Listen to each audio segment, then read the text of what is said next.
So thanks for inviting me. This has been, I just want to say this has been a great couple of days for me. I've met some really wonderful people, learned a lot of great things. I met with some students. That was really a lot of fun. I also found out the fact that Jeff and I were arrested at Seabrook together, right, Jeff? Well, you tell me. You were the guy who was snoring in the gymnasium that they... it's a real privilege to be here, and the hyper-aware among you will notice that I changed the name of this talk at the last minute. It used to say, "They are not sheep." But I looked at you and I thought you should all chant out that we are not sheep. Oh, I've got too many things to press here. Okay, so I pressed the right button, is that correct? Let's see if that works. Okay. So I want to start off by saying that as anybody at my age, this is not all my own work. I would be greatly pretentious if I said this was all my own work. And I put down a bunch of people there, some of whom may be familiar to you. The guy on the right, Steve Jackson, may be familiar to you, who I've just had the privilege to begin working with. Teresa Veldin, who was the graduate student of everybody's dreams. Everybody should have clones of Teresa Veldin as a student. And Steve Kelling, a collaborator at the Lab of Ornithology, and a host of other people. So I don't want you to walk away and say Carl did all these great things, as Margaret said, because Carl did these things because he had good people that worked with him. So to get started, this is a talk in 6 chapters. I have to be out here at 3:30. The limousine's going to pick me up, so I will be whisked away. So I'm sorry if I'm certainly going to end, hopefully, in less than an hour. So chapter 1 is I want to talk about infrastructure and context, and I want to use sort of the same sort of metaphor that Helen Nissenbaum talked about in terms of privacy and context, and think about where places certain infrastructure is appropriate and when it's not appropriate, and get ourselves primed to think about that. And then I want to step back into my past and my present and look at what happened in the 90s and the early 2000s with the Digital Library Initiative and try to understand the lessons that we can get from that. And then to return to the in-context thing, I want to talk about openness and closure, openness and sharing, and give a little background on that. And then talk about data and how things got a little bit even more complicated. And finally, talk about some recent research results with Teresa Veldin, and then hopefully try to look forward. I'm happy to answer questions. In the middle, if I say something that you don't understand, that I'm not clear enough about, please tell me. And I'll say, let's wait till the end to answer that question. But don't sit there and keep your hands in your lap if you feel like you need to say something, okay? Criticism, comments are really welcome. So I come at this from an interesting place. Those of you who have read my CV, if you've taken the time to do that, you'll notice that I have the suspicious thing that I got my PhD in 2010. I'm a late bloomer. I was the second oldest person who got a PhD at Cornell in 2010. There was a guy who was 75 years old, so I can't claim that distinction. Most of my background, starting around 1993 up until about 2 or 3 years ago, was almost totally technical. And so Margaret mentioned a lot of these things. I started out doing an ePrint server called Ancestral or Dienst. I moved on to different things like Fedora and OAI PMH and the ABC metadata format. So I am, and to paraphrase my friend David Levy, who's at Washington, I'm basically a computer person gone astray. Somewhere along the line here, and especially in doing my PhD work, I began to realize that maybe it makes sense to pay attention to the social scientists. And that may seem incredibly naive to you, but I think the lesson we're learning is that's not done enough. So I want you to realize that I'm sort of a wannabe social scientist, and if I sound like a little bit too wannabe, please tell me, but I like some of the stuff I've learned, and it's helped me understand the things that I really also love to do, which is this. So I like to coexist across both of these worlds. I have to make sure to look at my notes to make sure I cover what I was going to say. Okay. So the theme here is that, from moving from a technical approach to a deeply socio-technical approach. And I don't have to tell you, and there's been some great scholars here, and Paul Edwards being one who couldn't make it today, this notion that infrastructure is a deeply socio-technical entity. And that we have seen too many attempts in the past and in the present to say that it's a technical entity, and that's what it is. And we develop these umbrella solutions, and then they sort of sweep over and everybody follows through. And that's the theme of the talk. I love this quote from Jeff Bowker and crowd. Let us now anathematize techno-hubris. So let's be careful not to try to invent things that people don't really want, don't really need, or don't even work for them. Let's pay attention to things like that. So chapter 1. So let's talk about this sort of thing called infrastructure and give a little motivation and background to this. And you know, there's a lot of cases in the world in which there's uniform tools to do something. There are entities that we don't have to recognize the differences, and we take out the sheep shearer. That's an Amazon. That was from Amazon.com. We take out the shearer, and it works for all the sheep. And maybe the sheep recognize that they're different. And maybe we're ignoring that. We're being speciesist in our approach. But from our point of view, we can apply this common form of infrastructure across the sheep and use it, and it's a common tool that works across those spaces.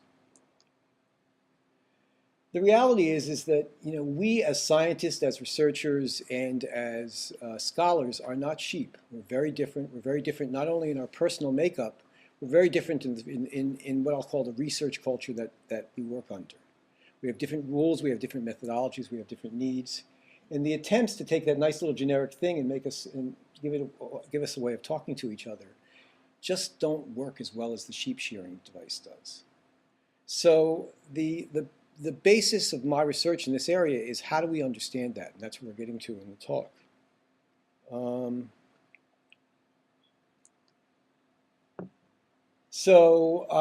As we know that technology exists in a deeply cultural context, and I've put on, I'm sure all of you have read it, and if you haven't read it, if you're interested in infrastructure, to read this report that came out of Michigan, I believe.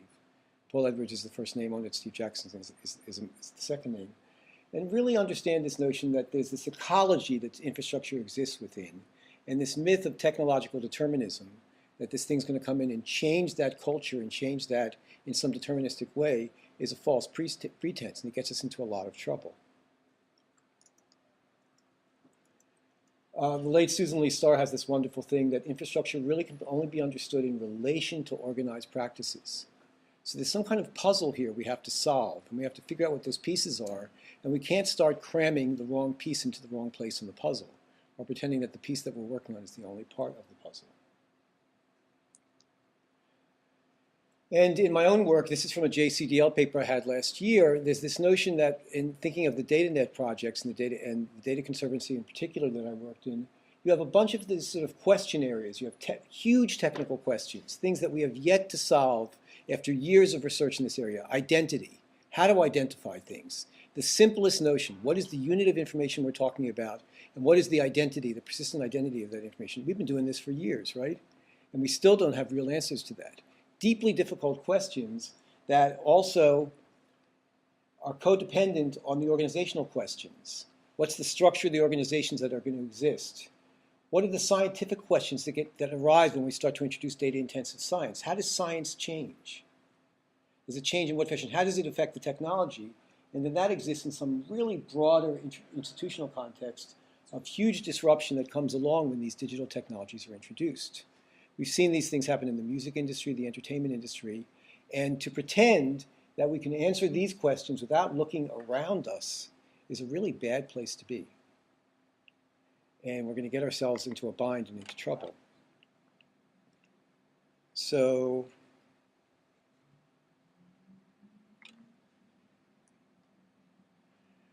with that in mind, that sort of context in mind, that this is not just a technical problem, it's a deeply socio-technical problem, there's a bunch of research questions that in my group we're trying to answer, or at least start to approach. I don't pretend to have answers here. By the way, if you're looking for the golden answer at the end of the talk, I don't have it. So question number one is, how do we understand field-specific shaping of collaborative science in the digital age?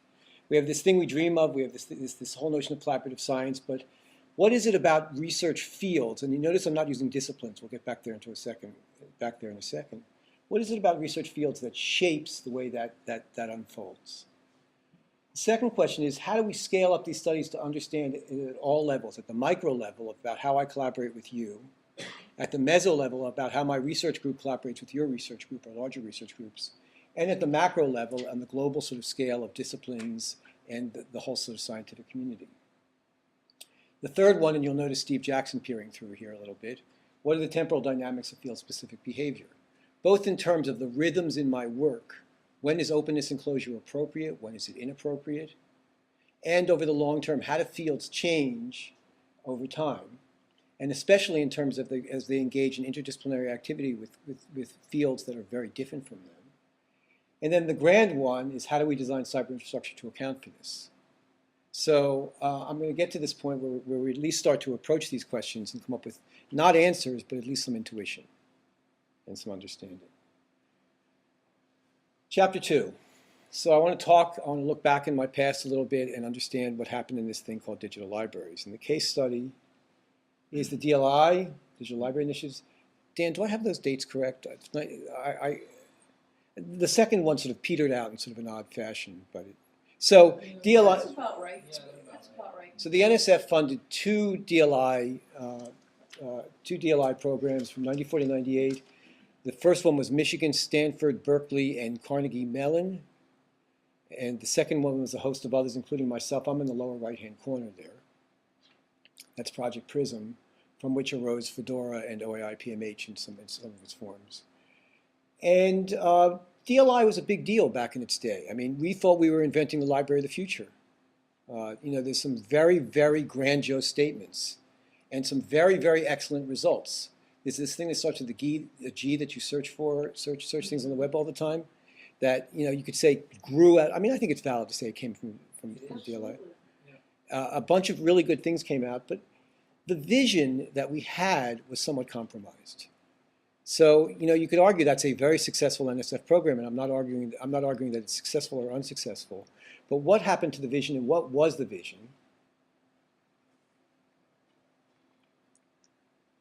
And the vision, you could argue from the beginning, was somewhat flawed by what you should be a factor that's well known to most of you, this thing called path dependency. When we put an engine in a carriage, we suddenly called it a horseless carriage. And I think we all realize that a car is not a horseless carriage. It's a completely different artifact that has very different effect and does very different things. It's just not taking the horse off and putting an engine in and still having wheels. And the digital library, by the way, that's the cover of Communications of the ACM in 1998, I believe. The right-hand side is this vision. There was we had this vision that there was this institution called the library in all of its forms. It had all of these great things, and what was going to happen is we were going to inject technology, and somehow the institution was going to maintain itself in some kind of semi-stable fashion. Now, I'm generalizing. There are lots of variations across here, but I think by and large, we viewed that there was the notion of the library, or at least we didn't study deeply, that the notion of the library would be deeply impacted by this milieu that we were trying to introduce. And you can take a look at an early workshop, a '94 workshop, in which it was basically said, there's all this great new things we're going to do, but we should implement a familiar model. And that the problems, the library in this place would differ little from the bibliographic chaos that existed before the web existed.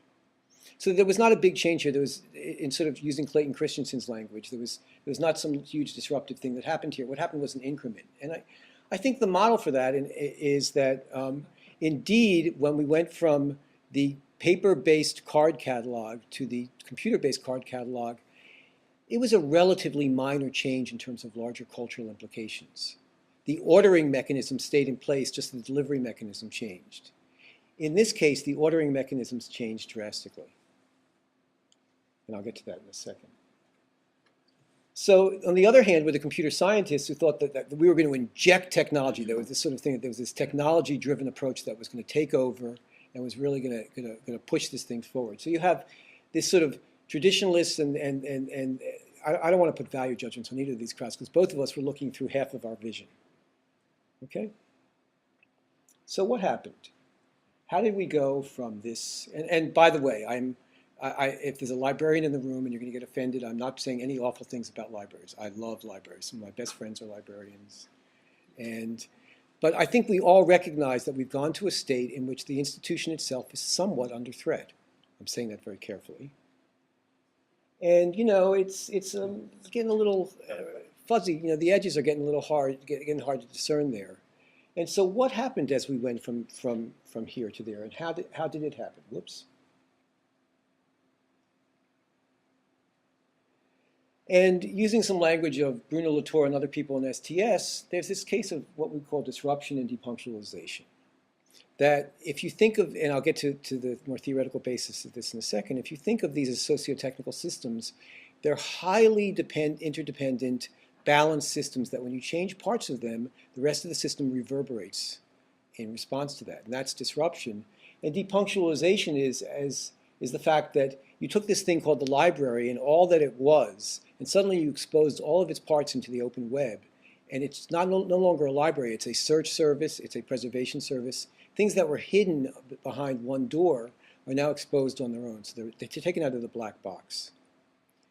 And a useful framework for thinking about this is this activity theory.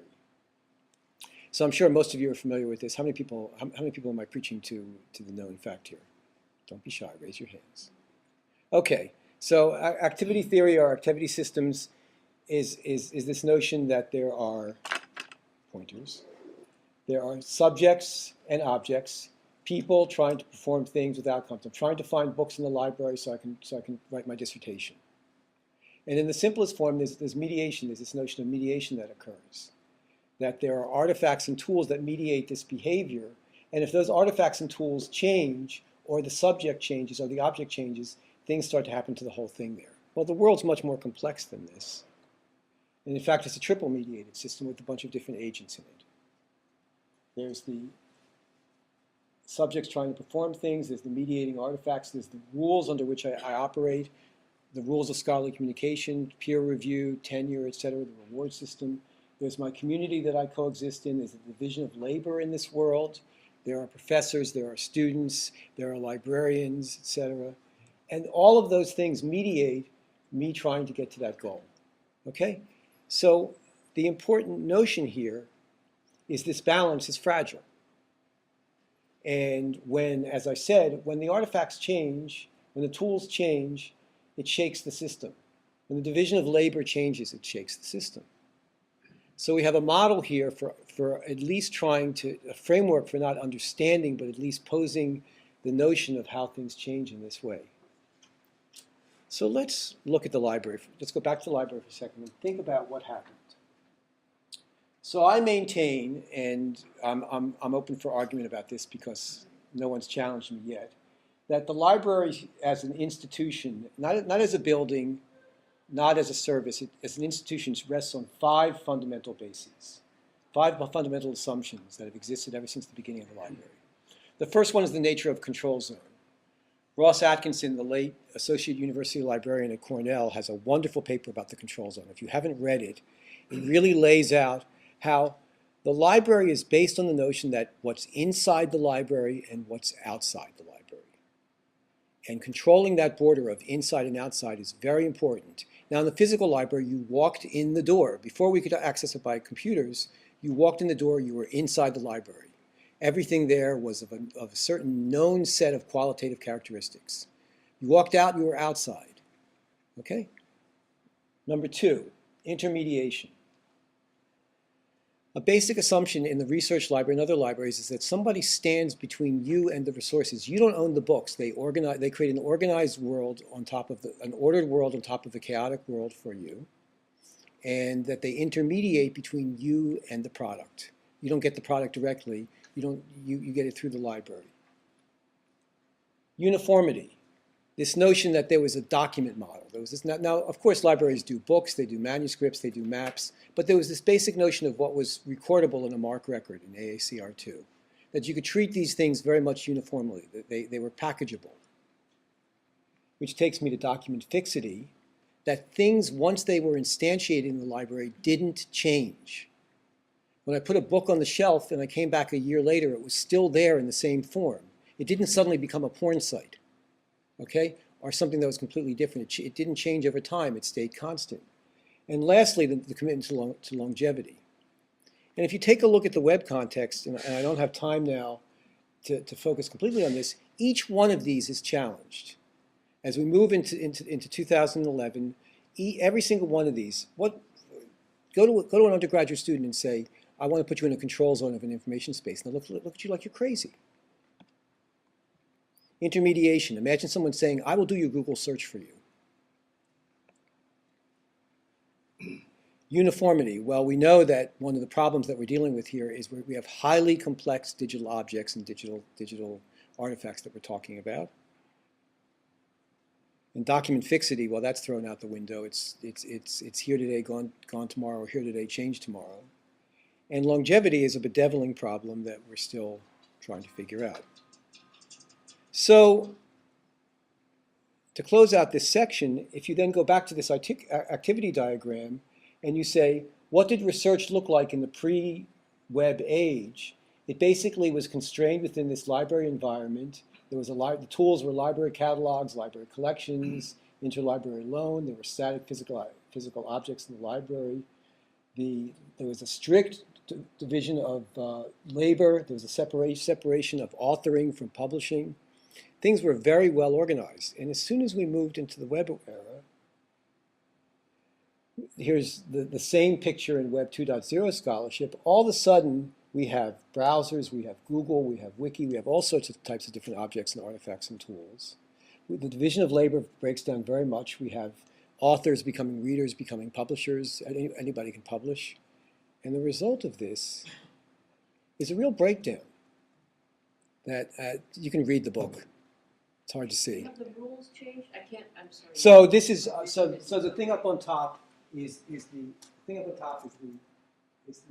library-based system. Mm-hmm. The thing on the bottom is the Web 2.0 scholarship system, and the lines are the lines of disruption. Right. I'm just looking at the rule. I'm trying to compare the two rules. So with the breakdown of the control zone, of intermediation, of uniformity, and document fixity, you have a very clear breakdown of this balanced system. And we can see the results of that today. You can see the publishers in chaos, or at least scrambling for what they're going to do. You can see libraries trying to refigure out their role. So we have a system here that did not cleanly change over to some technical model. And in fact, the reverberations are still being felt by all of us.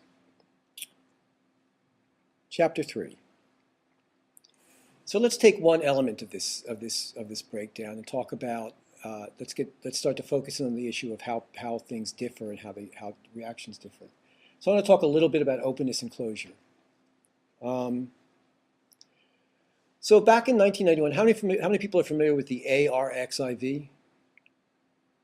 So the ARXIV, which I've decided I'm going to call the archive rather than pretentiously calling it the archive, or the archive, or whatever it is. The archive was invented by Paul Ginsberg, who's now at Cornell. He was at Los Alamos, a high-energy physicist, and he decided that he was going to create an e-print system.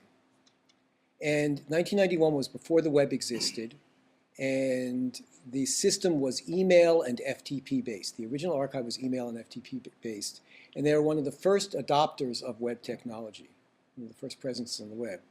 The archive radically changed the nature of publishing in some fields of physics. The publishers said, we don't own the rights to your materials anymore. We're going to allow you to not only publish it first on the archive, but you can update it on the archive as long as you give us one imprint of it, one instantiation of it. So if you want to find the latest correct version of a paper, you don't go to the APS, the American Physical Society journals. You go to the archive, because there's corrections that occur. So this is used as almost, I think there's about 800,000 documents in it. This is scholarly communication in high energy physics and condensed matter physics, etc. So the assumption was that this was going to be the beginning of a revolution. This was it. Stephen Harnad, bless his heart, would stand up in front and say, this is going to happen any day now. It's going to sweep over all of scholarship. Everybody's going to adopt it. It's going to be a great world. The revolution is going to come. World hunger will be solved. We'll all be peaceful, and we'll all share our documents together. And the reality came out to be a little bit different. So whereas it worked really, really well in physics, it didn't work so well in biomedicine. And the societies took control. And in chemistry, it crashed and burned. It came up and it came down. Nobody put anything on it. Nobody read anything from it. And it was a complete failure. So, the naive among us would say, wait a second, they're both physical science. What the heck's going on here? What's so different about these two? And this is sort of the beginning of what Teresa, my graduate student, and I started to think about. And it's for years I was going around and saying this back of the envelope that we're all the same. There's something wrong with that back of the envelope conclusion. So let's, we want to look a little deeper, and, it takes us back to the sheep. And we're not sheep. We are all very different in many ways, and our reaction to the revolution really varies. Some people, like the physicists, are wildly enthusiastic. Some people, like the biomedical people, are sort of like, well, I don't know. And some people really, really hate it. They think the revolution's a really bad idea. Okay? So, and they think it's a bad idea for a number of reasons that may be rational or may be irrational. But they're based on the fact that these different groupings are methodological, epistemological, and cultural islands. And learning how to bridge those islands and account for their different terrain is the way we're going to create successful cyber infrastructure, not by pretending that we're back to Pangea. Did I get that right? Is Pangea the one? Yeah. I mean, it's just not going to happen. We've got to bridge between these islands. And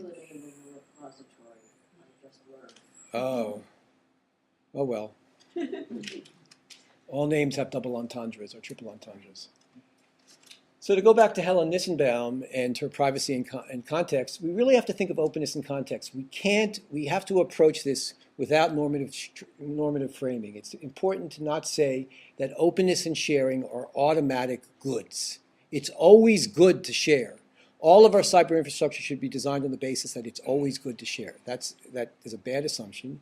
And conversely, it's bad to think of closure as automatic bads. So, I mean, clearly, there's cases in which you don't want data to be open. If I'm an ecologist who discovered the existence of an extremely rare plant in some jungle in some place, I don't want to publish where it is because people may go and destroy it. And there's lots of examples of this. So we really want to be careful to avoid the normative framing and approach the problem in terms of the appropriateness in various different conditions. So I think one of the big, I don't want to call it mistakes, one of the big assumptions we made is that sharing is not accounting for these fine gradations of differences, and at least in the work that we did in the Data Conservancy, not thinking carefully about what the very complex set of rules and contexts for sharing entailed. And that's pretty complex stuff. Okay, so just a little jag on data here. So when we were working in the digital library world, almost all of our work was based on the notion of documents. Most of us were thinking about scholarly papers. There was some work in other areas such as music digital libraries, but most of the work assumed this notion of the document. And Carol Palmer at Illinois said to me, she said this great thing to me, which is, we thought we understood documents. Before the web came along, there are centuries of studies of what is a document. Michael Buckland's there's some great papers called What is a Document? What is a Digital Document? So we thought we understood these things. We thought we really had a theoretical basis for formulating them. And what happened is we didn't understand them when they went into the web. The lower left is the Fedora digital object model, the upper right is the OAI-ORE one. This thing that we thought was a contained, concrete, closed thing suddenly could be exploded and had all sorts of manifestations and expressions, and digital objects became very, very complex. So we went from a world we thought we understood, and it morphed in a way that became very complex, that we still don't understand really well. Data, I mean, data, our understanding, our basic understanding and basic modeling of data is really, really short. What is a data unit? What is a datum? What is a data set? How do you identify those things? I mean, George and I talked over lunch about citing data, which we, and the importance of being able to cite data. But what are you citing? Are you citing data? It wasn't data sets. You were citing data collections. And so, George, that's not a criticism. That's like citing the bookshelf, shelf B in the library. Okay, so. And transformations. What about if the fact I want to use your data, but I want to transform it in some way along the way? How do we have a provenance chain that makes us understand where the data comes from?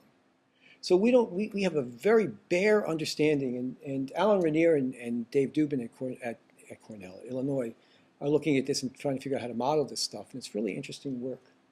It's a great paper by Chris Borgman on the conundrum of sharing research data. On the plane ride over here, I read Paul Edwards' great paper on science friction, which talks about the metadata aspect of this, which is as bad as the data aspect.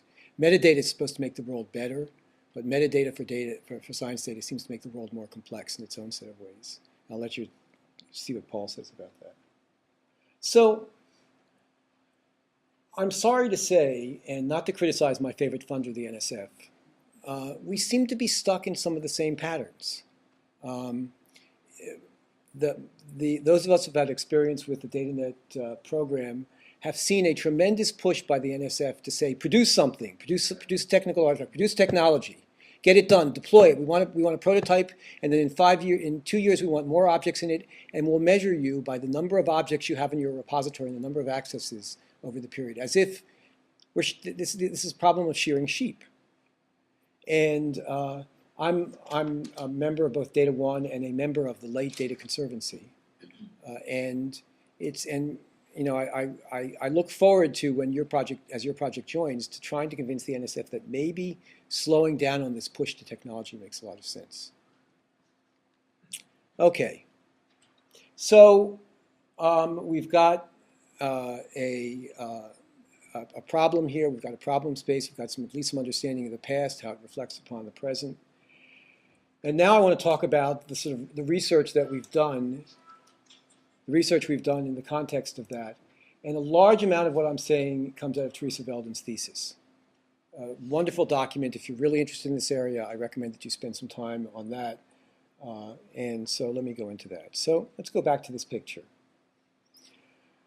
So we want to understand this picture. We want to understand why chemistry is so different from physics, and want to do it beyond sort of a back of the envelope and sort of shoot from the hip type of fashion.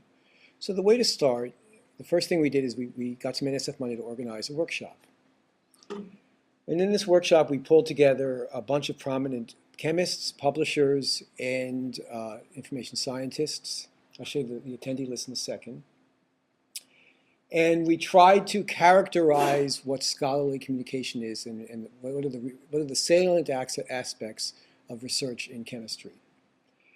And there's some revealing things hidden. It's wonderful to read documents and look at what things are hidden, what meanings are hidden within the words. Since you've got one of the authors here, if you look carefully at the introduction, it says, the fact that the perspective presented in this paper is not unanimously shared across the board of stakeholders within the chemistry was evident from the comments of some of the participants of the October 2008 workshop. We could not agree on the outcome because there were such divergent opinions of what the outcome should be. So there are dissenting opinions in this white paper. And in fact, if you look at a great fact of it, if you go back here to the attendee list, you'll notice, you probably can't see that the attendee from the American Chemical Society, Susan King, demanded that she be listed there only if it was said that she was not there on the second day of the workshop when some things were decided. That even the discussion of openness was something that she didn't want to be registered as present for, or her bosses didn't want to be shown that she was present for. So, these are eye-openers to me. I mean, I feel like, I've sort of my path to enlightenment, but and I may have been unnecessarily naive, but this notion that something that I took for granted, I mean, Stephen Harned once introduced me as a prophet of openness. I had that stature. That there were really very different opinions and violently opposed opinions. If you want to read the CliffsNotes version of that workshop report, there's a Nature Chemistry article on that. So Teresa and I sat down after it and processed the results with the help of the group and tried to figure out what are the salient aspects of some subfields of chemistry. And I'm being very careful here. Chemistry is a huge field. It's all over the place. So let's talk about some subfields. Well, salient aspect number one is that the product is worth money, especially pharmaceuticals. So it's very different from astronomy data, which I think it's either Alex Saleh or somebody says nobody cared. It's Jim Gray who said nobody would pay a penny for it. I actually argue against that, but so it's worth money. The product is worth money. The second aspect is that the research methodology is a lot of it in some subfields is isolated researchers working alone in laboratories, doing synthesis, not sitting around at large instruments with a bunch of people, but working alone in a way that's very hideable from others. And there's an aspect of synthetic chemistry which is almost alchemistic, if there's such a word. There's a set of sort of secret ways to get these things to combine into new compounds that are very easy to hide. And the third thing, which I've alluded to already, is this thing called the American Chemical Society, which is a very large business masquerading as a learned society. The president of the ACS makes, I think, $2.5 million a year or something like that. Some grotesque figure. Not that I'm opposed to money. And what's even more astounding about chemistry is that the identity system is copyrighted. So here you want to, so what's a basic part of cyber infrastructure? Identity. How do you name things? You cannot use more than a limited number of the official identity system in chemistry without paying the ACS licensing rights. Now there's a hard cyber infrastructure problem to overcome. So, and lots of people, Peter Murray Rust and others that I've worked with, have been trying to come up with new numbering systems, but when tenure and promotion is totally based on publishing in journals that use CAS numbers, be damned if you're going to waste your time making up a new number, just pay the money. Okay, so we've got this very, very different research culture, and a very distinct research culture that differs notably from other research cultures. And by research culture, I mean both the nature of the knowledge base, what's the material basis, what are the artifacts that are produced, what are the artifacts used, what are the tools used, going back to the activity system diagram. What's the knowledge base? How is knowledge developed? What's the epistemic process? I know I could get that word out. And then lastly, what's the social organization? What's the nature of reward? What's the nature of promotion? How do those things work it out? And all these play a role in this thing called research culture, which impacts lots of other things. So what we did is we said, let's take two fields. Let's take two research groups that we have access to. And I can't name them because IRB, so don't ask me who they are. One is a chemistry-focused group in Europe, and one is a physical chemistry focused group. I'm sorry, a experimental physics focused group in the United States. And they were representative of a larger research community. Okay, so we picked two groups and started with straight ethnography to understand what was going on in those two groups. But we realized that there was a methodological divide here that we had to bridge. On the one hand, there is ethnography, which is a wonderful tool for nuanced analysis of microfeatures. It's a great tool. I'm just learning. In fact, it's a tool that I've just learned about. I mean, I sort of thought you sit down and talk to people, and that's it. But finding out the complexities of it. So it's a really great tool for that, but it's very hard to scale.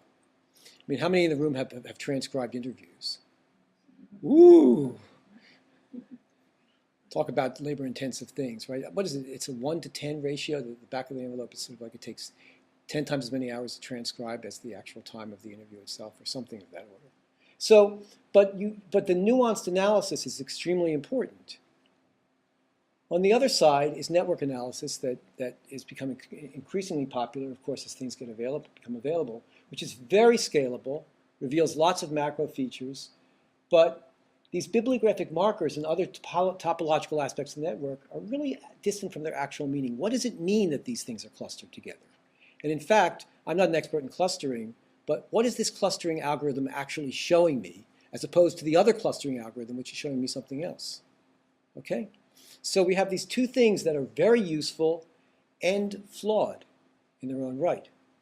What we need to do is to bring these things together. And we need to have them act on each other and reflect upon each other and be able to look down at the micro, meso, and macro level using them together. So the methodology we came up with is this: on the right-hand side is network analysis, and on the left-hand side is the ethnographic field study. And it's starting with ethnographic study of the two groups, then move back and forth reflecting things you see in one on things you see in the other. So task number one, which I'll get into in a second, is what is the actual unit of analysis? What are we examining here? And how can we use network analysis to cluster things so we have things that start to look like the unit of analysis and then reflect that back to the scientists themselves and say, is this your community? and then we cluster and pull out features from that, and we again go back and forth, and there's about 3 iterations with the ethnographic process of showing diagrams, showing networks, and saying, is this your community? So it turns out the way we ended up developing, so let me step back. So just to clarify, on the left is a discipline diagram, and on the right it's just an individual research lab. Clearly, that's the wrong unit of analysis. It's wrong to say broad brush things like chemists are this way, physicists are this way, sociologists are that way, and historians are that way. That's just a bad way. That's the wrong. The granularity is too coarse, and in fact, most of us work across a lot of boundaries. It's also important not to make our unit of analysis the individual research lab, because as we know, we don't only work within our own labs, our departments, our offices, we collaborate across geographical boundaries. So there's something different than this, and the way you do that is you do it through bibliometrics. We took a subset of the Web of Science database, and with the help of our target labs, we developed a lexical query against that database to draw out the bibliographic imprint of the field. And we refined the query with the help of the scientists themselves. So if the lab was concentrating on some kind of cluster science, then we would ask, is this showing all of the bibliographic relationships in that small subfield? And by that, we could draw out a representative group that we could work with that defined our unit of analysis of people who represented a subfield. And we took that bibliographic, that map, and then we pushed it through a bunch of network analysis mechanisms. We took that gave us a citation network, from which we developed a co-author network, and we clustered co-authors, and from that we could develop the whole bibliographic imprint. And the clustering method we used was an information theoretic clustering method done by Roosevelt. And also we did some node role classification, because once you have the network diagram and the topology of it, you can start to see, and you'll see this in a second, some very interesting nodes in the diagram. The diagrams start to look like things that you can show to your ethnographic objects. What you could look at them and they can say, I know who that is, and that's the role he or she plays. And you can come up with some topological features that resemble roles. Carl, what's the time frame on this analysis? It started in 2007 and finished in 2010. And it's actually, we're revisiting. And that's where the citations, you mean, start in 2007? Oh, the time period of the bibliography is 20 years. Okay? Yep. Now, so Margaret, your question points out a flaw. We are treating the 20 years as if they're one snapshot. Okay. And the research to be done is to slice that up. Right. Yeah, but recognized. Okay, so let me give you an example. This is the giant component in our second field of the co-author network. Okay, so hidden inside here is some interesting stuff as you start to cluster this using the algorithm that I talked about. Start to see some interesting cluster topologies. So these are co-author relationships. The nodes are authors. The edges are I co-authored with you. So here's a very classically PI-led research group. It looks very European PI-led research group to me, where the PI insists that his or her name be put on every single paper. Maybe some of you do that. Maybe I do that. Here's an international research network, and here's a research institute. You start to come up with these very interesting topological features, and just as interesting is you come up with interesting relationships. So I like this one up at the top. You can see here that these are co-author clusters. Each node is an author. And you have these people who are in the middle of career migration, or have done career migration, right? They're a bridge. They're the link between these two research groups. As opposed to this type of topology that you see in another field, which is a huge amount of intergroup collaboration. So you see collaboration patterns start to peek out of the graph. And the collaboration patterns, once again, are reflected back to the actual scientists themselves, and they then are able to talk about who this is and what happened to them in their career. so we can validate our assumptions about the network topology. So it's not just looking at pretty pictures, it's looking at pretty pictures and talking to people and figuring out what the pictures mean. And in the end, field A and field B look very different. This is a highly compacted version of field A up top, and you can see that the collaboration patterns are rather minimal. In field B, which was physics, the collaboration patterns are highly clustered. It's also very interesting to take, now remember, these are people who work in several different areas of science. So if you overlay on top of that the different areas in which they work, you can see that Carl Lagoze is very collaborative when he's working on blah, but he's not very collaborative when he's working in another area. So this sort of, again, openness, enclosure, and context. We're highly influenced by the rules, the norms of our research cultures. So to very briefly summarize the results of this, we really teased out 3 factors influencing openness and sharing. The first one is the feasibility of secrecy. So let me give you an example. When you're working in high energy physics, you are reliant on a collider. I get the word right, collider. Yeah. And these are huge instruments that you have to go to CERN for, and they cost huge amounts of money, and you have to collaborate because you only get beam time for a certain, the beam time is partitioned out. You have to have hundreds of people there collaborating because if everybody did it individually, it would never get done. And there's a huge amount of information sharing that comes out of that. So the tool itself is driving you to a place where secrecy is very difficult. If you're a bench chemist doing synthetic chemistry, you don't have to walk out of your lab. And in fact, you don't have to tell the little secret, the little special temperature you set for 1.5 milliseconds to make those things suddenly bond together. You can hide behind the door of the lab. The second one is, what is the risk of scooping? And the word scooping actually comes from the scientists themselves from our interviews. They talked about being scooped. In information science, I've never talked about being scooped. But they talked about, I don't want to be scooped and so is listening. They go to conferences and hide information. We go to conferences, at least we being me, go to conferences and we talk about what we're doing. I'm not afraid of you stealing my NSF proposal. But they hide information. They hide dissertations for embargo periods. Okay? So, because it may be worth a lot of money and it's just the basis of the culture. And the last one is this importance of investment in community. The sort of broader community, how important it is that the community value system to actually benefit the community as a whole rather than just your individual group or your individual self.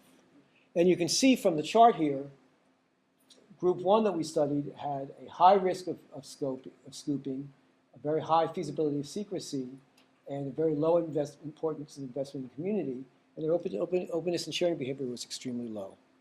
And the converse is true in field 2, in Group 2. So, yeah. So you tease these out. How did you tease them? Those are through ethnographic analysis. I'm sorry. Through the ethnographic studies, through talking to the people. Okay, so if you go through Teresa's dissertation, she has 2 chapters of interview transcripts, and you'll see, in terms of scooping, you'll see the obsession with scooping, and you'll see direct quotes in terms of investment in community. Really direct quotes are sort of like, I don't care about the rest of them. You know, this is our lab against the rest of them. So it really comes out in sort of really good ethnographic work. It comes out from really good ethnographic work. Okay. So, chapter 6, looking forward. So, what I've shown you so far is I would be lying to you to say suddenly we have the tool to extrapolate to all science and all scholarship and understand it. And there's a lot more work to be done. This is a picture that came out of a proposal that Teresa and Steve and I just submitted to the NSF on how to extend this analysis by having more research specialties. We want to move, Steve's been doing a lot of work with ecologists, so we want to move into that domain, expand our base of disciplines. And the other thing we want to do really very much is this temporal aspect of it. To understand attitudes towards openness and closure in the short term, the medium term, and the long term, and how they change over time in sort of progression. And from my point of view, how they change as scholars meet scholars who have different languages, different cultures. So I think that's a really, really interesting area that's going to rise up. So I wish I could close with conclusions, but I'd rather close with questions because I think the research raises questions rather than just answers questions. And some of these come out of my experience with data conservancy and my frustrations. And Dan, I'm sure you've thought about this a huge amount. What is the right development and research and development balance for cyber infrastructure? Things like the studies that Teresa and I did they take a long time. How long do you balance that against developing sort of the technology itself? Should we pick the low-hanging fruit, or is this such a disruptive event that's happening that to pick the low-hanging fruit is going to be a false path that we're going to go down that we're going to regret? How can we stop being locked into path dependencies? How can we look forward to the future and understand the potentially large changes that will take place and not assuming that things will continue on some familiar course? And I think this is the next one is one that I'm really concerned about because it's such a microscope of the problem here. How do we form projects like Data Conservancy and Data One, and what's your project for? Seed, and get the technologists and the social scientists to really understand what they're talking about. And there's been great stuff written about this, and you probably know these things. It's such a fundamental problem that I've seen in every one of these projects. They speak at cross purposes to each other. Words mean different things, investments mean different things. So how do we, because the projects themselves are research topics in their own right. Back when I started my DLI project, Jerry Gay, who's now the chair of communication at Cornell, who was then just an associate professor in communication, came to me, this was 2001, and said, this social scientist appears out of the sky, Jerry Gay, and she says, I want to study the library community and the technology community interacting in your project. And I brushed her off. Because I thought this wasn't, you know, I didn't rudely brush her off, but I didn't cooperate. It was not something that interested me. We were going to develop technology. I didn't want this sort of interference. Jerry was my thesis advisor, so she didn't hold it against me. And then lastly, how much can we rely on cross-domain generalizations? What is generalizable in this world? I mean, certainly the end-to-end model works very well in terms of basic internet architecture. Packets exchange everything from movies to telephone calls to documents. But how high up the ladder can we generalize down to that level? And how do we do that in the right manner?